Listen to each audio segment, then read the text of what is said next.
नमस्कार, सत Shyamala news channel में आपका स्वागत है।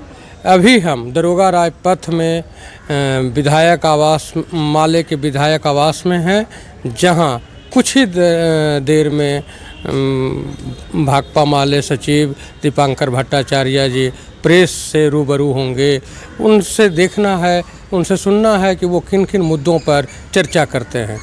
और चुनाव के लिए यहाँ जो चले आए, तो ये हमें लगता है कि बिहार के आम लोगों को भी ठीक नहीं लगा, पूरे देश में ये सवाल ठीक नहीं लगा।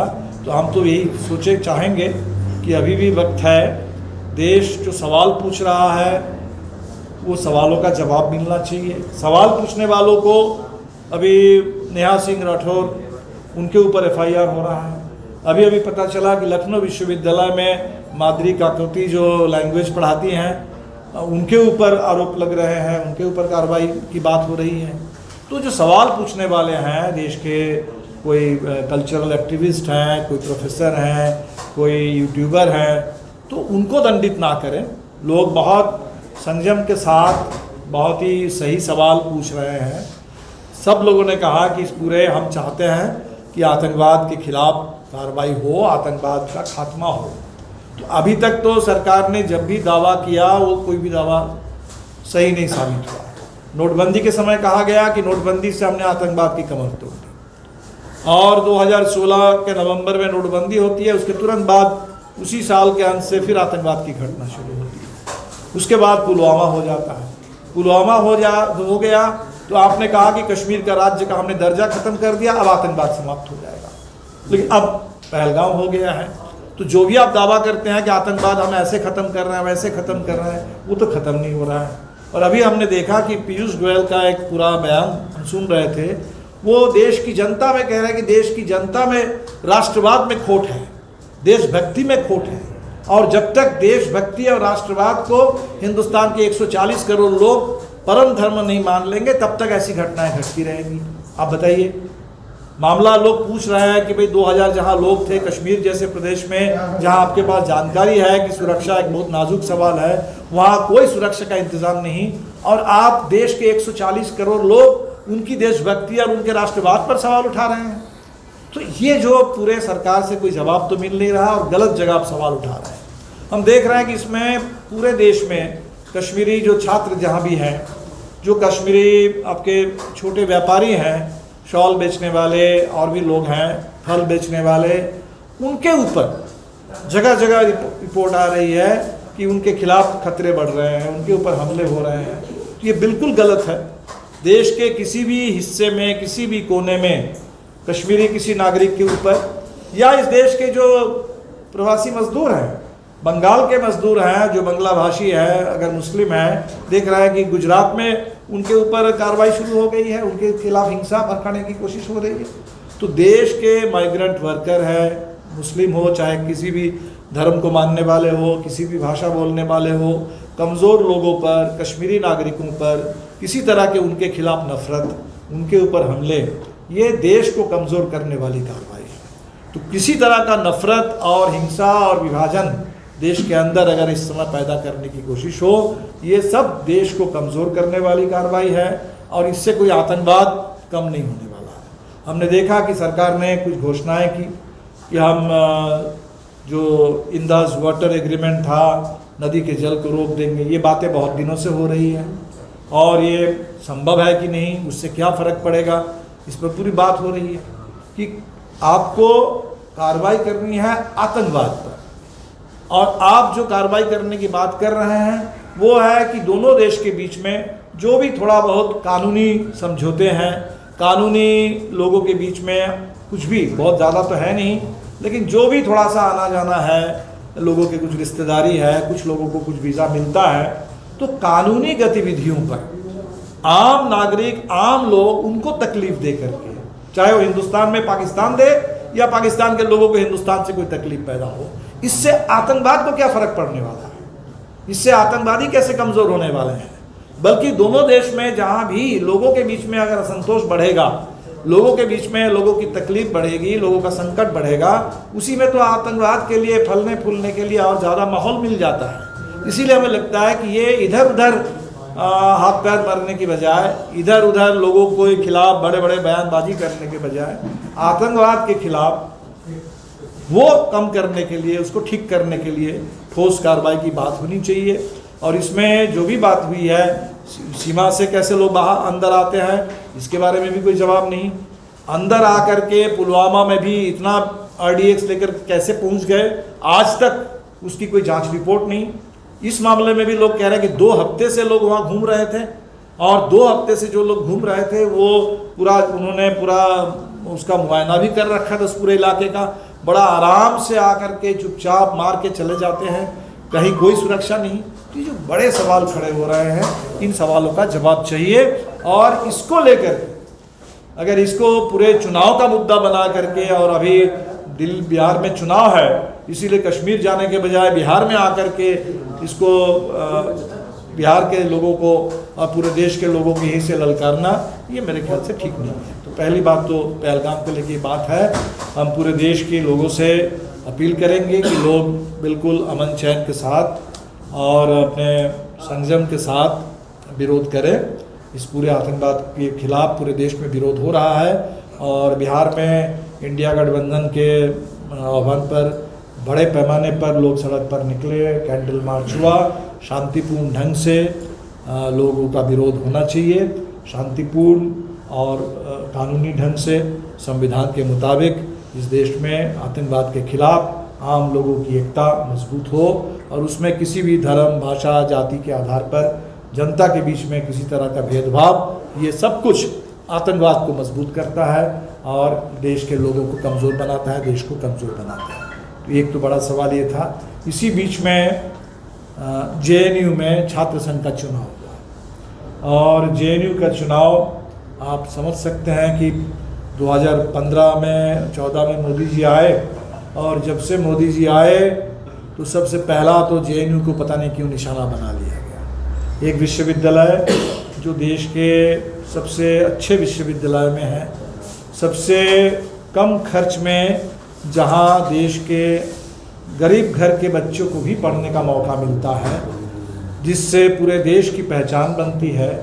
इस देश में आप शिक्षण की बात करें, आप शोध की बात करें, तमाम विषयों पर बेहतर एजुकेशन, बेहतर रिसर्च, उसकी बात करें, उसके लिए जो इतने एक्सेलेंट एक देश की पहचान, देश का धरोहर है JNU, अब उसको लगातार उसके खिलाफ जहर उगलने का काम, JNU के बच्चों को पूरे देश के सामने देशद्रोही के रूप में उनको साबित करने का, उनको जलील करने का काम, उनके ऊपर झूठे कार्रवाई, उनकी गिरफ्तारी, उन लोगों के ऊपर मुकदमे।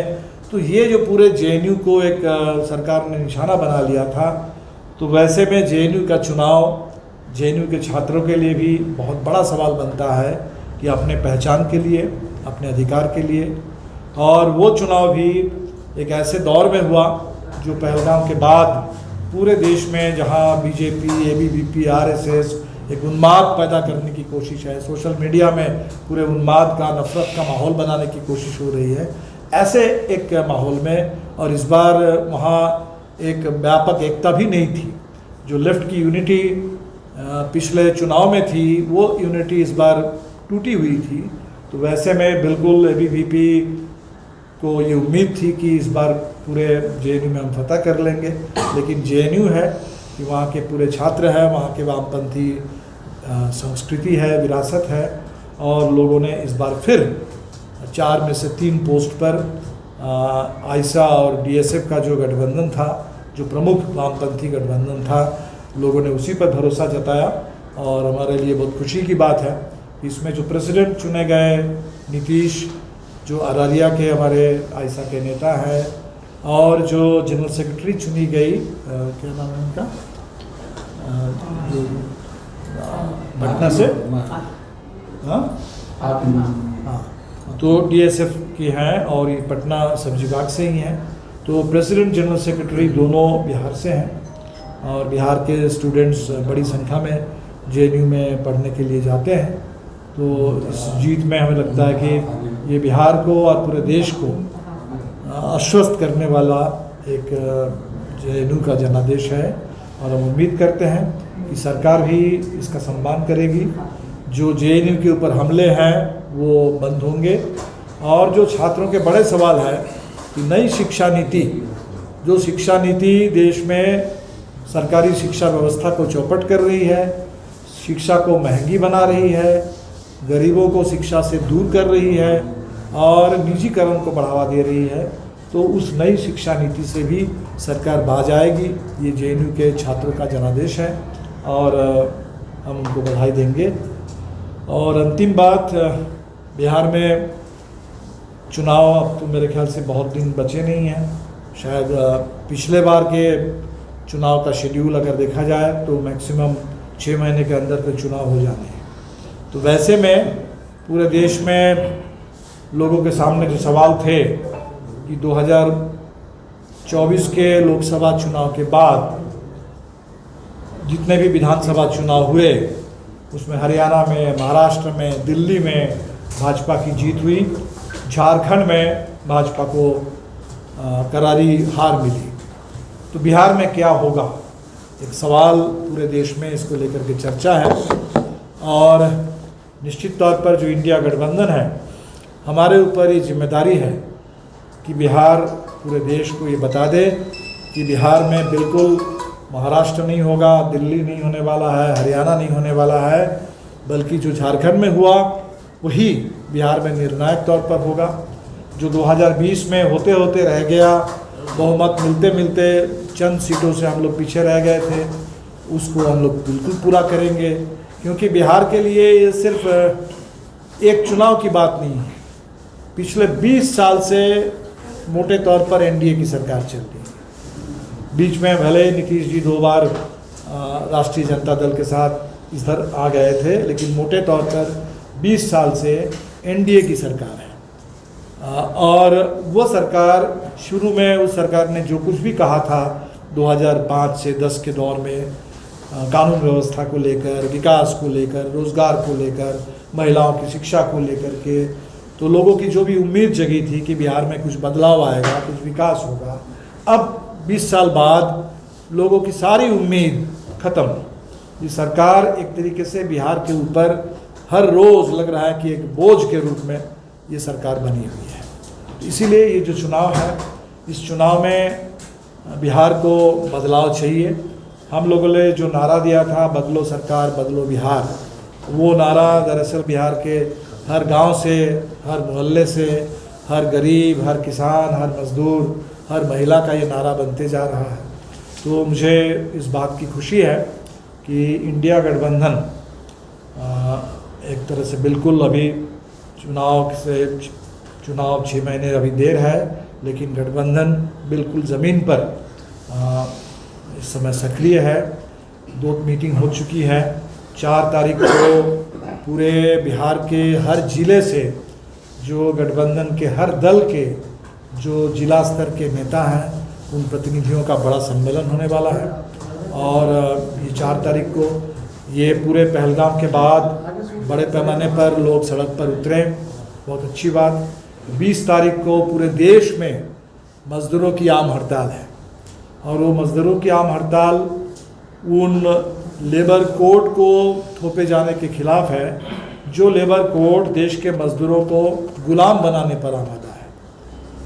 अंबेडकर ने सिर्फ संविधान नहीं लिखा था, अंबेडकर के नेतृत्व में ही इस देश में देश के मज़दूरों को अधिकार मिलना शुरू हुआ था। अंग्रेज़ का जब राज था उसी दौर में इस देश में ट्रेड यूनियन बनाने का अधिकार, हड़ताल करने का अधिकार, मजदूरी मांगने का अधिकार, समय पर मजदूरी पाने का अधिकार, ये सारे सवाल पुरुष और महिलाओं के बीच में बराबरी, काम और मजदूरी के मामले में बराबरी का अधिकार, ये सारे अधिकारों का जो सिलसिला है, इसकी शुरुआत भी हमारे आज़ादी के आंदोलन के दौर में हो चुकी थी। आज वो सारे अधिकार मज़दूरों के, उसको छीनने की तैयारी है। मज़दूरों को बड़े पूंजी का, बड़े पूंजीपतियों का, कॉरपोरेटों का गुलाम बना देने, उनके रोज़गार के स्थायित्व को ख़त्म करने, अस्थाई असुरक्षित रोज़गार और बहुत कम मजदूरी में सारे देश के मज़दूरों को धकेल देने की जो पूरी कोशिश है, तो ये हड़ताल उन लेबर कोड को, तो ठीक जैसे 3 कृषि कानून के खिलाफ देश के किसान मिल कर के लड़े और उन 3 कानूनों को सरकार को वापस लेना पड़ा। वो देश के मजदूर भी उन 4 गुलामी के कानून, लेबर कोड, उन 4 कानूनों के खिलाफ लड़ रहे हैं। और हमें लगता है कि पूरे देश को जिस तरह से हमने किसानों का साथ दिया, वैसे ही आज सबको मजदूरों का साथ देना चाहिए। तो 20 मई को पूरे देश में मजदूर संगठनों का जो साझा ऐलान है हड़ताल का, हम उसके समर्थन में हैं। और आपके माध्यम से बिहार के नागरिक समाज से, आम लोगों से, बिहार वासियों से हम अपील करेंगे कि मजदूरों का साथ दीजिए। सबसे ज़्यादा बिहार को देना चाहिए। सबसे ज़्यादा मजदूरों का प्रदेश बिहार है। सबसे ज़्यादा हमारे ही यहाँ के मजदूर हैं जो बाहर पलायन करने के लिए मजबूर हैं। सबसे ज़्यादा कम मजदूरी बिहार के मजदूरों को मिलती है। इसीलिए मजदूरों की पीड़ा में बिहार साथ दे। और चाहे वो महिला मजदूर हो, स्कीम वर्कर, आशा, आंगनवाड़ी, रसोईया, चाहे वो आउटसोर्सिंग अनुबंध पर काम करने वाले बिहार के वो सारे नौजवान, या बिहार के तमाम जो लोग अपने पुरानी पेंशन स्कीम के लिए लड़ रहे हैं, उन सभी मजदूर कर्मचारियों का आंदोलन। तो हम लोग बात भी कर रहे हैं कि इंडिया गठबंधन मजदूरों के साथ, पूरे बिहार मजदूरों के साथ खड़े हों। और 20 तारीख के इसको हम लोग पूरे बिहार का एक बड़ा आंदोलन बनाएंगे। और इसी तरह से और ज़्यादा जो ज़मीनी आंदोलन है और जो चुनाव को लेकर के जो गठबंधन है, दोनों के बीच में और घनिष्ठ रिश्ते बने। ये अच्छी बात है कि इस बार गठबंधन में कोऑर्डिनेशन कमेटी और कोऑर्डिनेशन कमेटी के साथ साथ मैनिफेस्टो तैयार करने के लिए कमेटी, अभियान संचालन करने के लिए कैंपेन कमेटी, मीडिया में कोऑर्डिनेशन के लिए कमेटी, सोशल मीडिया के लिए कमेटी। तो बिल्कुल एक बहुत संगठित ढंग से एकता को आगे बढ़ाने के लिए कोशिशें शुरू हुई हैं। तो इसलिए इंडिया गठबंधन की इस कोशिशों का बिल्कुल हमारा समर्थन है, साथ है। और हम सब लोग मिल कर के कोशिश करेंगे कि बिहार में वो राजनीतिक संकल्प, जो बदलाव का, सरकार और बिहार दोनों को बदलने का जो संकल्प बिहार में निर्मित हो रहा है, इसको भटकाने की कोई भी कोशिश, यहाँ नफरत से और युद्ध लगा करके, कुछ भी विभाजन पैदा करके, इधर उधर की बात करके बिहार को भटकाने की कोई भी कोशिश, ये बिहार में लोग इसको मंजूर नहीं करेंगे। और अपने मुद्दों पर, अपनी मांगों को लेकर बिहार के अंदर जो बदलाव की ज़रूरत है, बदलाव की आकांक्षा है, बदलाव का संकल्प है, उसको साकार करने के लिए हम लोग इस चुनाव में बिल्कुल आगे लड़ेंगे। और बिहार से वो संदेश जाएगा जो संदेश झारखंड से गया, जो संदेश अभी दिल्ली में इस कठिन परिस्थिति में, जहां दिल्ली सरकार पर बीजेपी का कब्जा हो गया और एक उन्माद के दौर में जो जेएनयू के छात्रों ने जिस तरह का राजनीतिक आदेश दिया, तो बड़े पैमाने पर बिहार से भी उसी तरह का एक जनादेश आएगा। हम लोग इसके लिए कोशिश कर रहे हैं। तो यही तो बात थी। बाकी अगर आप लोग कुछ जानना चाहें तो बात कर सकते हैं। माले इंडिया गठबंधन में है और वो इंडिया गठबंधन में सब पर बात होगी। माले को अलग से कुछ नहीं तय करना है। दावा तो यही है कि बिहार में जो बदलाव, बदलो भी सरकार, बदलो बिहार, ये दावा है कि ये पूरा होगा। और जो जनता की आकांक्षा है, जनता का संकल्प है बदलाव के लिए, उसको साकार किया जाएगा। सर, सीट शेयरिंग पर बात शुरू हुई है या नहीं? सीट शेयरिंग पर भी बात होगी ना। जाहिर सी बात है कि जब सारे विषय पर बात शुरू हो रही है, मैनिफेस्टो, कैंपेन, मीडिया, पूरे बूथ लेवल पर तैयारी, अभी दिल्ली में चुनाव आयोग ने भी एक वर्कशॉप बुलाया था और राज्य के सभी जो मान्यता प्राप्त दल हैं, सभी दल के प्रतिनिधि वहाँ पहुँचे थे। तो वो जो काम है, हमें लगता है कि चुनाव से संबंधित सारे पहलू पर इंडिया गठबंधन सक्रिय है, सजग है। और चाहे वो वोटर लिस्ट की तैयारी हो, वो कैंपेन संचालित करने का सवाल हो, मैनिफेस्टो तैयार करने की बात हो, या पूरे बिहार में चुनावी तालमेल, सीट शेयरिंग, कोऑर्डिनेशन की बात हो, सभी पर बात शुरू हुई है। मुकेश सहनी का कहना है कि जल्द से जल्द सीटों का बंटवारा हो जाए, नहीं तो महागठबंधन में बात बिगड़ सकती है। नहीं, पहली बात तो सभी लोग चाहेंगे कि भाई जल्दी शुरुआत हुई है। महागठबंधन इससे पहले जो आप लोग कहते थे कि भाई बिहार में सुस्ती दिखती है, तो इस बार तो आपको लगेगा कि सुस्ती नहीं है। बिल्कुल तो सुस्ती भी नहीं है, कोई ओवर कॉन्फिडेंस भी नहीं है, इत्मीनान भी लोग नहीं है, क्योंकि देश है और बीजेपी जैसी पार्टी है जो सिर्फ चुनाव लड़ने की एक मशीन है, जहां प्रधानमंत्री को पहलगांव से भी कोई फर्क नहीं पड़ता, वो तुरंत चले आते हैं बिहार में चुनाव की रैली करने के लिए। तो ऐसे सरकार, ऐसी पार्टी से लड़ना है, 20 साल से वो सत्ता पर काबिज है, इसीलिए ऐसे चुनाव को हल्के ढंग से बिहार में कोई नहीं लेगा। और ऐसे चुनाव लड़ने के लिए और जीतने के लिए जितनी सक्रियता चाहिए, जितनी सजगता चाहिए, जितनी पहल चाहिए, जितनी गति चाहिए, हम लोग कोशिश कर रहे हैं कि इंडिया गठबंधन बिल्कुल उस पर इंडिया गठबंधन में माले मुख्यमंत्री का चेहरा किसको देते हैं? पहली बात तो है कि इंडिया गठबंधन को अभी बहुमत लाना है, और बहुमत आ जाएगा वो सबसे बड़ा सवाल है। तो बहुमत के बाद तो मेरे ख्याल से बहुत कोई सवाल बचता नहीं है। गठबंधन होता है, उसके जो बड़े दल होते हैं, बड़े दल के जो नेता होते हैं, आमतौर पर वही मुख्यमंत्री होते हैं, इसलिए इसमें कोई चेहरे का सवाल नहीं है। सवाल बिहार में दूसरा है कि नीतीश जी, जिनके बारे में अब तो लग रहा है कि नीतीश जी अब उस स्थिति में नहीं है कि एक सरकार की जिम्मेदारी को संभालें। लेकिन अब उत्तर प्रदेश, आपके उड़ीसा में जब चुनाव हो रहा था, उस समय आपने देखा कि किस तरह से भारतीय जनता पार्टी ने हर तरह के डिसेंसी, पॉलिटिकल टेकरम, उसको धता बताते हुए उन्होंने नवीन पटनायक के सेहत को चुनाव का मुद्दा बना दिया। और यहाँ लोग जो जानना चाह रहे हैं कि भाई नीतीश जी को देखने से लगता नहीं है कि वो बिल्कुल स्वस्थ हैं, तो लोग तो ये चिंतित हैं कि भाई मुख्यमंत्री के बारे में क्या हो रहा है। और तब नीतीश जी को सामने रख करके ये कौन लोग हैं जो पूरे एक मुख्यमंत्री को अपने घेरे में लेकर के बिहार में कौन लोग चला रहे हैं। तो ये जो लग रहा है कि भारतीय जनता पार्टी तो बिल्कुल है, और जनता दल यू के अंदर भी हैं, प्रशासन में भी कुछ लोग हैं। तो बिहार में तो सवाल वहाँ है कि जो लोग, ये भारतीय जनता पार्टी की कौन सी साजिश है कि मुख्यमंत्री जो हैं अभी इस समय, उनके बारे में लोग जानना चाह रहे हैं कि उनकी स्थिति क्या है। अगर उनको रेस्ट चाहिए तो उनको रेस्ट मिले, उनको इलाज चाहिए तो उनको इलाज मिले सही ढंग से।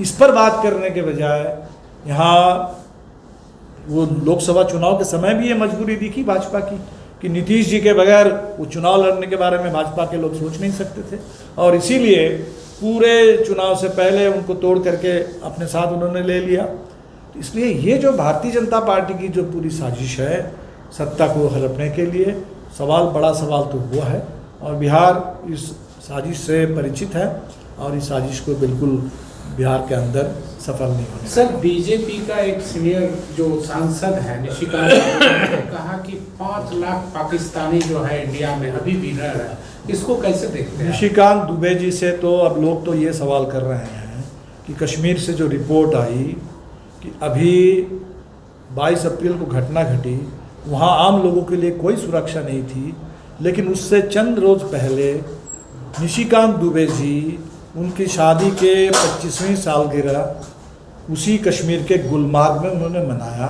जहाँ बड़े बड़े बहुत सारे नेता पहुँचे थे, और उनके लिए बहुत टाइट सिक्योरिटी का इंतज़ाम था। इसको लेकर के हमने तो अखबार में ही देखा, भाजपा में भी चर्चा हो रही है।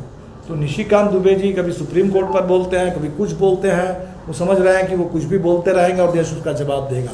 अभी उनको देश में जो सवाल उठ रहा है उसका जवाब उनको देना चाहिए, और अनाप शनाप की बातें उस पर बंद कर देना चाहिए। माले इंडिया गठबंधन में दूसरे नंबर पे अपने आप को पाता है या तीसरे नंबर? अब ये सब आप लोगों का काम है, नंबर लगाते रहिए। अब इंडिया गठबंधन एकतावाद एक गठबंधन है, और उस गठबंधन में हम समझते हैं कि जो हमारी एकता है वो पहले से और मजबूत है, और सबको पता है कि इस समय गठबंधन सबके लिए ज़रूरी है, किसी एक दल के लिए ज़रूरी है, बाकी लोगों के लिए ज़रूरी नहीं है, ऐसा तो है नहीं। तो जो सबकी ज़रूरत है, जो बिहार की ज़रूरत है, जो देश की ज़रूरत है, वो गठबंधन बना है, और वो गठबंधन और मजबूत बने, हम इसी के लिए लगे हुए हैं। नीतीश जी अगर महागठबंधन में आते हैं तो महागठबंधन के लिए लायबिलिटी है कि एसेट है? नहीं, अभी तो देखिए लायबिलिटी और एसेट की बात छोड़िए। अभी तो नीतीश जी को देख करके जो लोगों को लग रहा है कि नीतीश जी बहुत एक मुख्यमंत्री की भूमिका निभाने की स्थिति में नहीं है। एक इतने पुराने नेता जिनको लोग इसके लिए जानते थे कि उनकी बातें बहुत संतुलित होती थी, उनका पूरे आचरण बहुत एक तरीके से एक राजनीतिक डिसेंसी और डेकोरम के मुताबिक उनके होते थे। तो जब वो नेता पब्लिकली ऐसी ऐसी बातें कर देते हैं, उनको देखने से लगता है, तो नीतीश जी को लेकर के अभी और कोई बात नहीं है, सिर्फ उनके सेहत को लेकर के चिंता है, उनकी स्थिति को लेकर के चिंता है। और हमको यही लगता है कि ये भाजपा के लोग, जिनको देश के किसी नेता के किसी की कोई सुरक्षा को लेके, आम लोगों की सुरक्षा को लेकर के भी चिंता नहीं है, तो नीतीश जी का एक ही सवाल हम लगता है कि पूरे बिहार वासियों के मन में भी है कि नीतीश जी ने कैसा सरकार चलाया, वो तो लोग चुनाव में देख रहे हैं और बताएंगे, लेकिन नेता के तौर पर एक मुख्यमंत्री बिहार में रहे हैं, तो निश्चित तौर पर उनकी सेहत और वो सही सलामत रहे और ठीक रहें, ये बिहार की कामना है और हम उसी के साथ हैं। सिंधु जल समझौता रोका गया, पक्ष में या विपक्ष में? रोका नहीं गया है। अभी इस पे उन्होंने जो कहा है कि हम इसको स्थगित रखेंगे, और ये पहली बात तो इस पे ये भारत और पाकिस्तान का सिर्फ नहीं, इसमें वर्ल्ड बैंक उसकी निगरानी में ये संधि हुई थी और वो समझौता लागू है, और इसीलिए हमें लगता है कि ये पानी रोकना कोई आसान बात तो है नहीं बिल्कुल। उसके लिए जितने खर्च है और जो पानी रोकेंगे उसमें किसको फ़ायदा है, किसको नुकसान है, इसलिए हम इस पर तो लोग बात कर रहे हैं। हम कोई पानी के एक्सपर्ट तो हैं नहीं, हम इस पर बहुत बात नहीं करेंगे, लेकिन हमने जो कहा है कि भाई आप दोनों देशों के बीच में माहौल गरमाने के लिए, क्योंकि सिंधु वाली बात भी जो है आज की बात नहीं है, कब से ये लोग बोल रहे हैं कि हम इसको रोक रहे हैं, और उसके लिए कमेटी बना दिए थे, उसकी कोई रिपोर्ट नहीं है। तो ये बातें हम ये कह रहे हैं कि हम जो चाहते हैं कि आतंकवाद पर कार्रवाई हो, और ऐसा कुछ भी ना किया जाए जिससे दोनों देश के बीच में पूरा तनाव, दोनों देश के आम लोगों के लिए मुसीबत, क्योंकि आम लोगों के लिए मुसीबत हो तो वही तो आतंकवादी चाहते हैं। आम लोगों के बीच में विभाजन हो, नफरत हो, तनाव का माहौल हो, आम लोग संकट में हो, वैसे ही माहौल में आतंकवाद फलता फूलता है।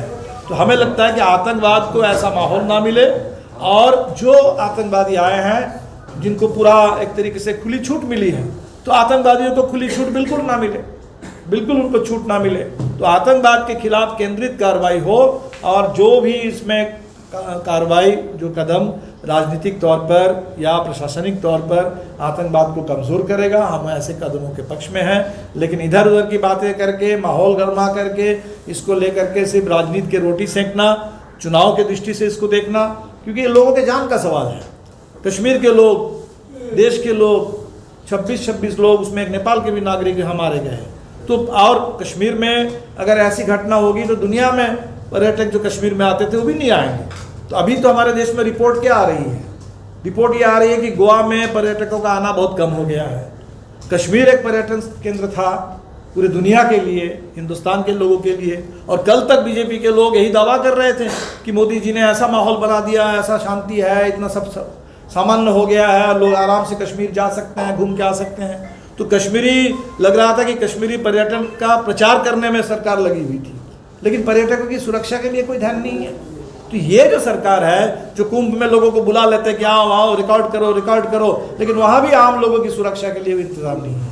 तो ये जो वीआईपी के लिए सुरक्षा, ये जो सवाल सूरत से शीतल कथलिया ने जो उठाया है, वो बहुत, मैं समझता हूँ कि पूरे देश का सवाल है कि सुरक्षा को क्या सिर्फ वीआईपी को सुरक्षा चाहिए, सिर्फ नेता मंत्रियों को सुरक्षा चाहिए, आम लोगों के जान की कोई कीमत नहीं है, उनके लिए कोई सुरक्षा नहीं चाहिए।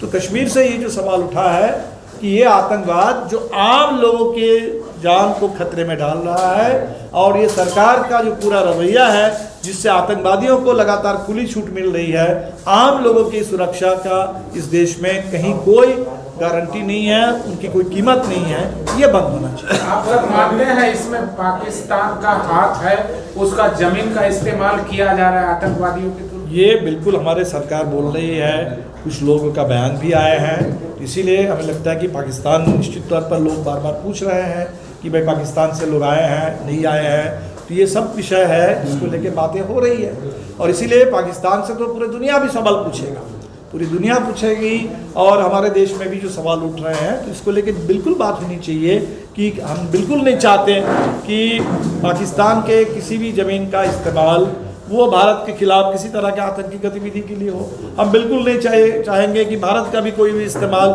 किसी दूसरे देश के लिए हो। तो हम तो चाहते हैं कि तमाम जो पड़ोसी देश हैं एक दूसरे के खिलाफ वो बिल्कुल आतंकवाद को कहीं से भी किसी को बढ़ावा ना दें। बिल्कुल सीधी बात है। पहलगांव के बहाने बिहार में राजनीतिक बिसात सभी दल लगभग बिछाने को तैयार हैं, बिछाने को तैयार किया, बिछा चुके हैं। अभी आप माले के नेता दीपांकर भट्टाचार्य को प्रेस कॉन्फ्रेंस करते देखा, सुना। उन्होंने बिहार के पहलगांव के मुद्दे से लेकर के तमाम मुद्दों पर चर्चा किया। उन्होंने देश के प्रधानमंत्री पर किस तरह से प्रश्न चिन्ह लगाया है, निशिकांत दुबे के प्रश्न पर, चाहे वो पीयूष गोयल का जिन्होंने कहा कि देश में के लोगों में देशभक्ति का अभाव है। इन सारे मुद्दों पर चर्चा करते हुए दीपांकर भट्टाचार्य ने भी लगभग बिहार के चुनाव के बिसात पर अपना मोहरा चल दिया है। धन्यवाद।